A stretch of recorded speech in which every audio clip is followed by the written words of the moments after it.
صل علی سیدنا و مولانا محمد وعلی آل سیدنا و مولانا محمد بارک وسلم صلاۃ و سلام علیک یا رسول اللہ صلی اللہ تعالی علیہ وسلم۔ سورہ یونس کی چند آیات ہیں اور ان کا ترجمہ و تفسیر ہے۔ بسم اللہ الرحمن الرحیم۔ وَيَوْمَ نَحْشُرُهُمْ جَمِيعًا ثُمَّ نَقُولُ لِلَّذِينَ أَشْرَكُوا مَكَانَكُمْ أَنْتُمْ وَشُرَكَاؤُكُمْ فَزَيَّلْنَا بَيْنَهُمْ وَقَالَ شُرَكَاؤُهُمْ مَا كُنْتُمْ إِيَّانَا تَعْبُدُونَ۔ رب ارشاد فرماتا ہے اور جس دن ہم ان سب کو اٹھائیں گے، اس دن سے مراد ہے قیامت کا دن، محشر کا دن، مطلب حضرت آدم علیہ السلام سے لے کر کے اور اب تک، اور اب سے لے کر قیامت تک جتنے بھی افراد ہوں گے، چاہے وہ کسی مذہب سے تعلق رکھتے ہوں، کسی دھرم سے تعلق رکھتے ہوں، وہ سب اٹھائے جائیں گے قیامت کے دن، ان کا حساب و کتاب ہوگا۔ اب اس کے بعد رب ان سے ارشاد فرمائے گا کہ نقول للذین اشرکوا، ہم مشرکوں سے کہیں گے۔ مشرک اسے کہتے ہیں کہ جو اللہ کے ساتھ کسی دوسرے کو شریک ٹھہراتا ہے، مطلب اللہ کو بھگوان مانتا ہے اور اللہ کے ساتھ کسی بت کو، کسی پتھر کو، کسی سورج کو یا چاند کو پوجتا ہے تو اس کو مشرک بولتے ہیں۔ تو رب اس دن ان مشرکوں سے کہے گا کہ اپنی جگہ رہو، تم اور تمہارے شریک، مطلب شریک سے مراد جس کی تم پوجا کرتے تھے، یعنی پتھروں کو تم پوجا کرتے تھے، آج تم بھی الگ ہو جاؤ اور تمہارے جو بت ہیں جن کی تم پوجا کرتے تھے وہ بھی الگ ہو جاؤ، ان کو الگ کرے گا۔ اور وَشُرَكَاءَكُمْ فَزَيَّلْنَا بَيْنَهُمْ، اور ہم انہیں مسلمانوں سے جدا کر دیں گے۔ مطلب قیامت کے دن جو ہے، جو لوگ بتوں کو پوجا کرتے تھے، بت اور جو ان کی پجاری تھے ان کو الگ کر دیں گے اور مسلمانوں کو الگ کر دیں گے، یعنی دونوں کو الگ کر دیا جائے گا۔ وَقَالَ شُرَكَاؤُكُمْ، اور ان کے شریک ان سے کہیں گے کہ تم ہمیں کب پوجتے تھے۔ مطلب قیامت کا منظر اس کا یہ ہوگا، مفسرین فرماتے ہیں کہ جب قیامت قائم ہوگی تو تمام مشرکوں کو الگ کر دیا جائے گا، مسلمانوں کے ساتھ حساب لے کر کے ان کو جنت میں داخل فرما دیا جائے گا۔ اب جو مشرک ہوں گے جن کی پوجا کرتے تھے، تو اب جو بت تھے اللہ تعالیٰ ان کو زبان عطا فرمائے گا، وہ بولیں گے، ان سے کہیں گے جن کی وہ پوجا کرتے تھے، وہ بت کہیں گے نہیں، ہماری یہ پوجا نہیں کرتے تھے قیامت کے دن۔ یہاں تک کہ آج کیونکہ پتھر ایسی چیز ہے، انسان اگر عقل سے سوچے، وہ پتھر ایسی چیز ہے، نہ وہ سن سکتا ہے، نہ وہ بول سکتا ہے، نہ وہ دیکھ سکتا ہے، وہ نہ اپنی حفاظت کر سکتا ہے، نہ کسی کو فائدہ پہنچا سکتا ہے، نہ کسی کو نقصان پہنچا سکتا ہے۔ تو آج تو ہم اس کو لوگ پوچھتے ہیں، لیکن کل قیامت کی یہی زبان سے کہے گا جو قرآن نے ذکر فرمایا، وَقَالَ شُرَكَاؤُهُمْ مَا كُنْتُمْ إِيَّانَا تَعْبُدُونَ، ان کے شریک ان سے کہیں گے کہ تم ہمیں کب پوجتے تھے۔ مطلب بت ان سے کہیں گے جو آج پجاری ہیں کہ تم ہمیں کب پوجتے تھے، کیونکہ ہم نہ سن سکتے تھے، نہ ہم دیکھ سکتے تھے، نہ ہم فائدہ پہنچا سکتے تھے، نہ ہم تمہارا کچھ کر سکتے، تم ہمیں کب پوجتے تھے۔ لیکن وہ کہیں گے نہیں، ہم ہی تو تمہیں پوجتے تھے، ہمیں تمہارے اوپر دودھ ڈالتے تھے، تمہارے اوپر ہم بہت ساری چیزیں ڈالتے تھے، تمہاری تعظیم کرتے تھے، لیکن یہاں جتنے بھی بت ہوں گے سب انکار کر دیں گے۔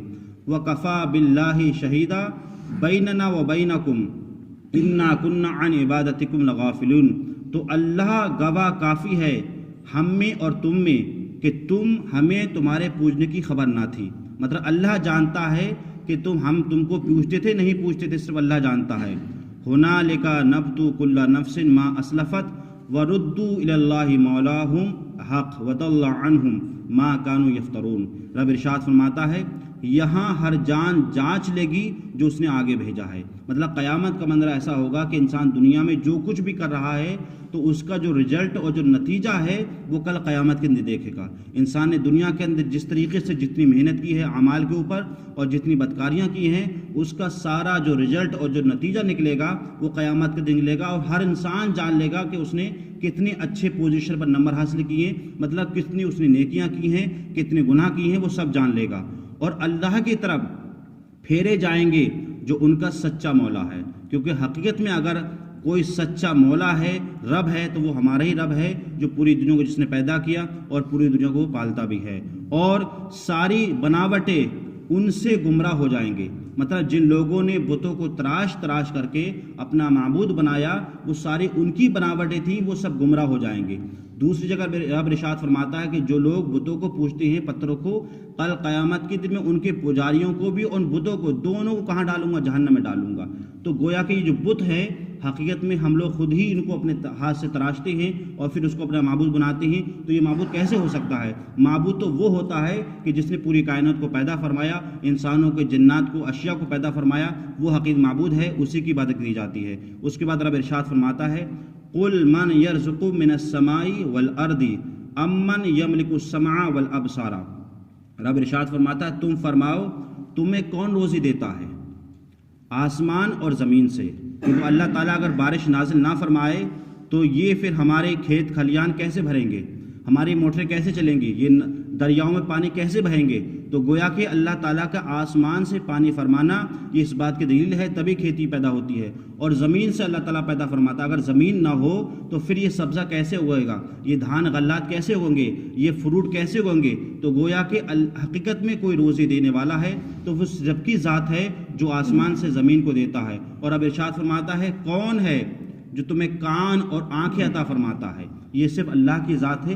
اگر اللہ چاہے تو آپ کی سماعت کو چھین سکتا ہے، اگر اللہ چاہے تو آپ کی آنکھ کی بصارت کو چھین سکتا ہے، لیکن اللہ کی شان ہے کہ اس نے اپنے بندوں کو آنکھ بھی عطا فرمائی ہے اور کان بھی عطا فرمائے ہیں۔ اس کے بعد رب ارشاد فرماتا ہے وَمَن يَخْرِجُ الْحَيَّ مِنَ الْمَيِّتِ وَيُخْرِجُ الْحَيَّ مِنَ الْمَيِّتِ، اور کون ہے جو زندے کو مردے سے نکالتا ہے اور مردے کو زندے سے نکالتا ہے؟ جیسے انسان، اللہ تعالیٰ انسان کو نطفے سے نکالتا ہے، نطفے سے انسان کو نکالتا ہے، پرندے کو انڈے سے نکالتا ہے اور انڈے سے پرندوں کو نکالتا ہے۔ اگر پرندہ نہ ہوگا تو انڈا کیسے نکلے گا، اور انڈا نہیں ہوگا تو اس سے بچہ کیسے پیدا ہوگا؟ تو یہ رب کی شان ہے کہ جو زندوں کو مردے سے نکالتا ہے اور مردے کو زندے سے نکالتا ہے۔ اس کے بعد رب فرماتا ہے وَمَن يُدَبِّرُ الْأَمْرَ، یہ ساری جو کام تدبیر ہیں صرف اللہ ہی کی ہے، کسی اور کی نہیں ہے۔